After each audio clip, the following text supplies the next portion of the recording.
നമ്മൾ ഇവിടുന്ന് ഉച്ചയ്ക്ക് ബിരിയാണി ഒക്കെ കഴിക്കാൻ വരാറുണ്ട്. പക്ഷെ ഈവനിങ് ആയപ്പം ഇവിടുത്തെ മൊത്തത്തിലുള്ള വൈബൊക്കെ ഒന്ന് മാറിയിട്ടുണ്ട്. ഇപ്പൊ ബിരിയാണി മാത്രമല്ല ഒരുപാട് വെറൈറ്റി ഐറ്റംസ് ഒക്കെ ഉണ്ടെന്നാണ് തോന്നുന്നത്. നമുക്ക് എന്തൊക്കെയാണ് ഉള്ളതെന്ന് ഇവിടെയുള്ള ചേട്ടനോട് ചോദിക്കാം.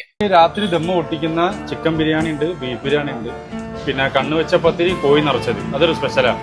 പിന്നെ ചൂട് പുട്ടുണ്ട്, പിന്നെ കാട 65 CDF ബീഫ് പെപ്പർ, പിന്നെ ഫ്രൈഡ് റൈസിന്റെ എല്ലാ ഐറ്റംസും ഉണ്ട്. എന്റെ ഓപ്ഷന് പറയുകയാണെങ്കിൽ കണ്ണ് വെച്ച പത്തിരിയും കോഴി നിറച്ചോ ഇതാണ് ബെസ്റ്റ്. പിന്നെ ഒന്നും തന്നെ നോക്കിയിട്ടില്ല കേട്ടോ. ഇവരുടെ സിഗ്നേച്ചർ ആയിട്ടുള്ള കണ്ണുവെച്ച പത്തിരിയും കോഴി നിറച്ചതും ഫസ്റ്റ് തന്നെ ട്രൈ ചെയ്തിട്ടോ. പിന്നെ നമ്മൾ ഫ്രൈഡ് റൈസും പുട്ടും ബീഫൊക്കെ ട്രൈ ചെയ്തു. അടിപൊളിയാണ്, ഒരു രക്ഷയുണ്ടായിരുന്നില്ല. എനിക്കിവിടെ ഏറ്റവും ഇഷ്ടപ്പെട്ടത് ഇവർ ലൈവ് കിച്ചണിലാട്ടോ ഫുഡ് പ്രിപ്പയർ ചെയ്യുന്നത്.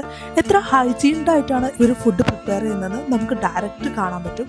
മാത്രമല്ല ഫ്രണ്ട്സും ഫാമിലിയും ഒക്കെ ആയിട്ട് വരികയാണെങ്കിൽ ഒരു വൈഡ് ഡൈനിങ് ഏരിയ തന്നെ ഉണ്ട്. ഇവിടുത്തെ സർവീസ് ആണെങ്കിലും അടിപൊളിയാണ് കേട്ടോ. അപ്പോൾ ഈ സ്പോട്ട് എവിടെയാണെന്നല്ലേ, നമ്മുടെ കാരപ്പറമ്പ് സ്കൂളിന്റെ നേരെ ഓപ്പോസിറ്റ് വരുന്ന AVR ബിരിയാണി കമ്പനിയാണ് കേട്ടോ.